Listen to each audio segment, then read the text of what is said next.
Assalamu alaikum. Dear viewer, hope that you are well everybody. Today I am going to discuss the dyeing bath process of pigment color on cotton ready-made garments. There are two types of pigment.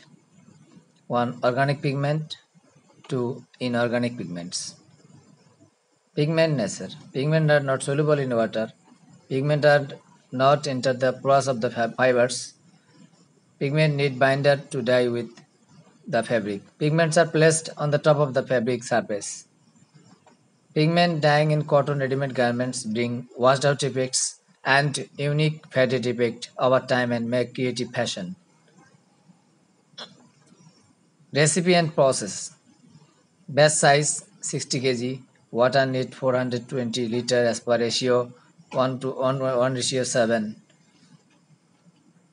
Add pigment at 3% as per color shade percentage.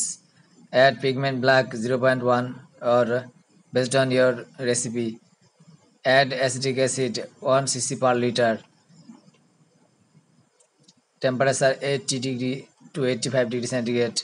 Time need 30 to 40 minutes. Then after process and shade matching, drop the liquor. Then do hydro extractor process for hydro. Then do dryer and complete the process. Thanks for watching the video. Please subscribe.